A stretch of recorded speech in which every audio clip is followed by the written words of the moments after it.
Hello, hello. This is my warm-up for today's workout.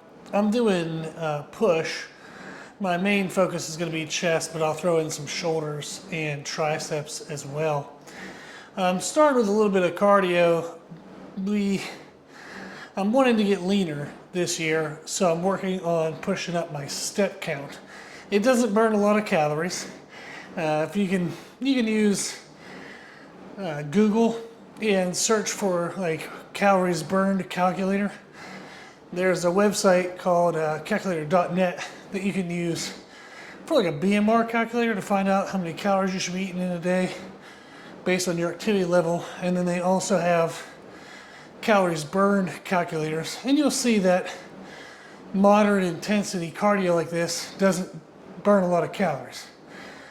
But what I want to do is get my general volume up, including workout volume, daily step count, just overall total movement.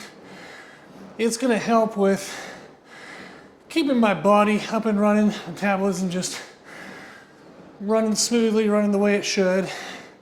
And then it helps keep you busy in some of the downtimes, helps posture, helps blood flow, get muscle recovery, helps with digestion because you have more movement, and it prompts me to drink more fluid throughout the day.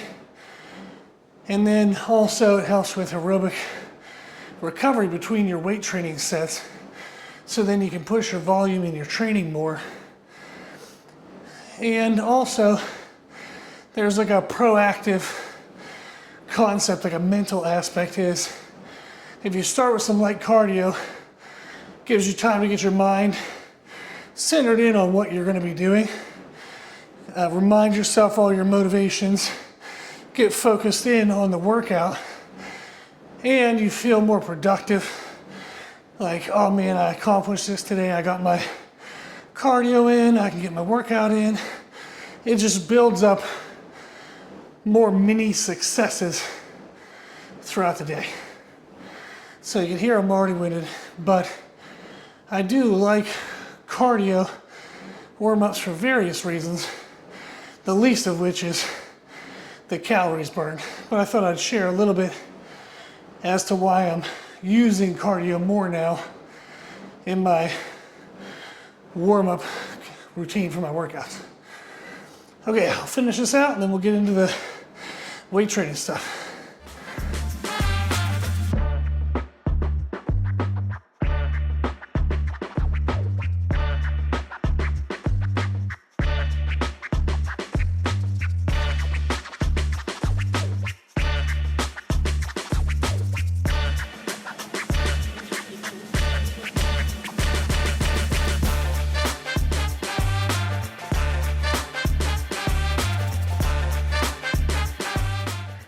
So you saw me go through my warm-ups on cable crossovers. I did 30 pounds for 20 and then 10 reps at 40, 50, and I think 60. Now I'll take a longer break. So between those, I don't take much of a break. I sipped on a protein drink, which I have here, in between the second to last and last set. Now I'll take about a 2-minute rest and get into my working sets. I'll always do a chest isolation before I do my compound movements. So some type of chest fly before a chest press. So that way when I go into the presses, my chest is the most fatigued body part. And that ensures that on the presses, my chest reaches failure before my triceps or my stabilizers. So it's a better way to get more chest development out of your chest presses. On this, I think I'll do probably 3 to 4 top sets, somewhere between 10 to 14 reps. And focus on good quality. I'm not gonna push weight over quality. Anytime on isolations, it's better to focus on the quality as it also reduces injury risk. So I'll go ahead and do my first set on this, and then we'll get through the other sets. So you watch the first workout set here. Let me adjust the weight. So I'm gonna go to 70, and my goal, it will be 10 to 14 reps, but I'm really just looking to get into or to the edge of good form failure. I want the tension and the stress on the muscle to be maximal while my technique quality is still maximal. But once I feel like the intensity is going to start to cause the technique to drop off, I would stop the set. And that's going to be the right level of intensity that gets muscle development, assuming I'm sleeping and eating the way I should, but doesn't cause injury risk. So we'll go through and do the first working set so you can see what the intensity looks like.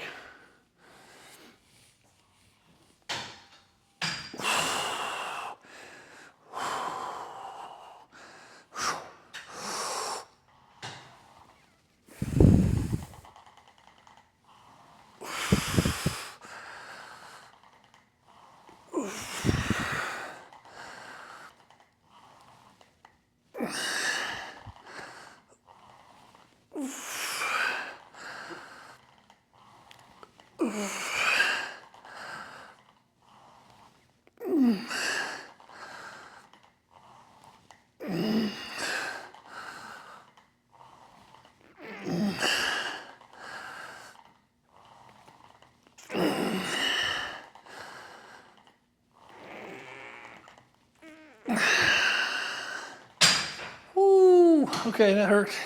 Oof. So that was 11, I think. And with these, I'm focusing on getting a good stretch, but not overstretching to where I lose the tension in my chest.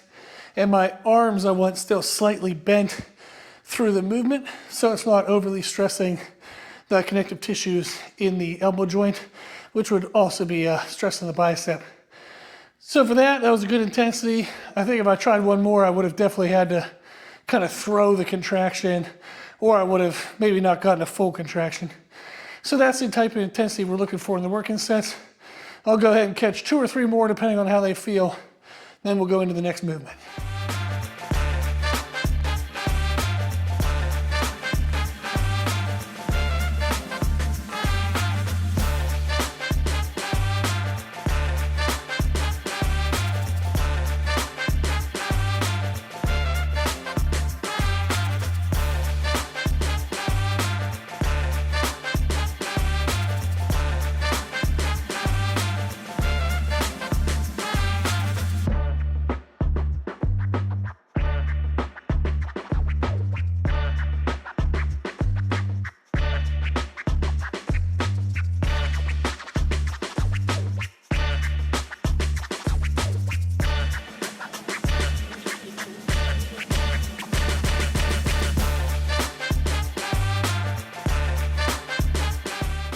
See, I went ahead and moved into my incline presses. I did a couple warm-up sets of 10 reps at 50s, 60s, and 80s. I then jumped to the 120s and got 3 sets. My goal was 8 to 12 reps. I think I got, I don't even know, to be honest. I got in there. I don't remember what the first set was. I think the second set was 11, the last set was 8. So it was somewhere in the 8 to 12 range. A good blend of, as I was saying earlier, intensity but good technique. On presses, especially for me, as I start to fatigue, I can feel that as I'm coming up, my chest drops a little and my triceps do the lockout. And then I also can feel that as I'm fatiguing, I get less of an in and out movement with the presses, and it becomes more of a straight up and down, which is going to be more triceps. So I like making sure that I can get something heavy enough to cause good muscle stress, but still a clean enough technique and isolative enough technique that the chest becomes, stays the main focus rather than the triceps becoming the focus. So I'm going to go ahead and wrap this up, and then I'll get into my shoulder work. I'm probably just going to be doing variations of raises today, because tomorrow I'll train back, and the next day will be arms, because I'm sequencing the workout after that to be legs at a commercial gym, like a friend's gym. So I'll be doing back and arms. So I want to save my triceps more for that day, because I'll have more energy and effort and more time in the workout to spend on the triceps. So I don't want to try to shortchange the chest work or shortchange the shoulder work today to try to get extra triceps in. So it'll just be 2 raises, and then if I feel like I maybe undershot my shoulders at all, I can do some overhead presses on the tricep day, and that'll be a little extra shoulder work, but still be a tricep focus. Okay, let me clean this up and we'll get into the next stuff. The first version of lateral raise I'm going to do is an elevated pulley So rather than having the pulley all the way at the bottom, I'm actually elevating the connection to around my knee. I usually aim for somewhere between my hip and my knee, so mid-thigh. The benefit of this is when you're doing a raise against, like say dumbbells, like a free weight, the most challenging spot in the range of motion is whenever your arm is perpendicular to the line of force. So against gravity, the line of force is straight up and down. So at the top of a raise, if I'm doing a one-arm raise, at the top is when it's the hardest on my shoulder. And that's again because my arm is perpendicular to the line of force. What we can do is we can modify where that feels in the range of motion by doing a cable variation and having it elevated. Now, when I'm in this position, this is about perpendicular to the cable. The cable is the line of force. Now, the hardest part of the range of motion is actually when the muscle's in the most stretched position. This is when the muscle's most vulnerable and it can accrue the most amount of stress. There's a ton of research and studies and just 40, 50, 60, 70, 80 years of lifting weights that'll tell you that if you can load the muscle in a stretch position and make that very challenging, that causes a lot of stress to the muscle and it relates to a lot of growth. When you're doing dumbbells, they're great. I actually really love dumbbell lat raises. However, at the bottom, there's really no tension. And then as you come up, there's a lot of tension, then less tension, a lot of tension. So it's a little bit counter to what they've seen over the years and research has shown as to what might be the best way to load the muscle. This is why there's a company like Prime Fitness. They took over from Strive, and they have equipment that has different loading phases. You can load the extended position or the contracted position, and a lot of other companies are offering modifications like that. You'll also see that might be why somebody bans a certain exercise. So people do typically modify to try to find this type of advantage, and this is a great way to do that. So for now, I'm just gonna be doing sets of 10, back and forth, back and forth, back and forth between my arms, not taking much of a rest. I typically will pick something that's heavy for 10 to 14 reps and then take each subsequent set to good form failure. This is called a cluster set technique. So you're doing a lot of sets clustered together. So I'll give you a view of what that looks like.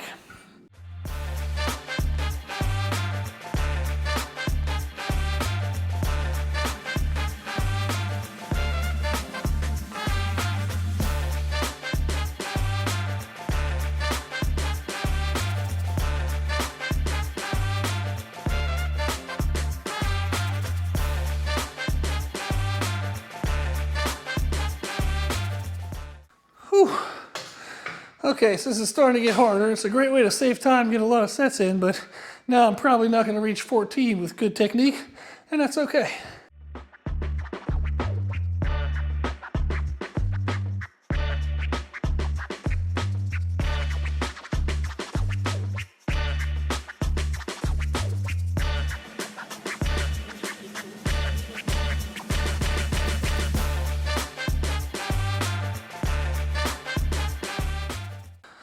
Oh, okay. So you can see I got, I think, 14, 14, then 12, then 10. It was a lot of good sets, back to back to back, a lot of good volume there. And then I'll either just be done with that and then go into a heavier variation of something, or I'll take a 2 or 3 minute rest and then try one more set. Either keep the weight the same, try to go to the top of the range, 10 to 14, or maybe with a 2 or 3 minute rest, I can add a little bit of weight and aim for the bottom of the range. Kind of gives you something to play with if you repeat this technique in this exercise. That way you can create progression from week to week. So I think I'll go ahead and bump it up one. So this will now put me at a 40 pound. And then I'll see if I can get something decent around 10 reps on the right arm, then the left arm, and then I'll move on to the next exercise.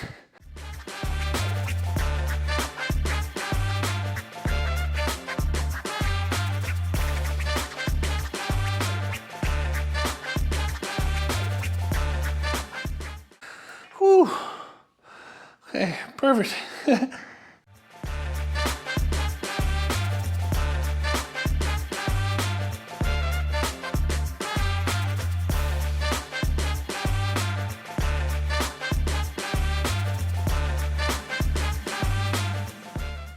I just finished up the last sets of the dumbbell lateral raises. I just did some straight sets of around 10 to 14, and that was it. Shoulders are dead, chest is nice and full and dead.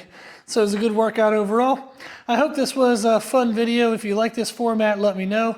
If you would enjoy watching these videos, but there's suggestions or tweaks or something different you'd like to see, let me know in the comment section. I want to make sure these videos are what is helpful to you.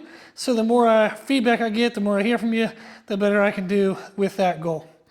Okay, if you give the workout a try, I hope you enjoy it, and thank you for watching.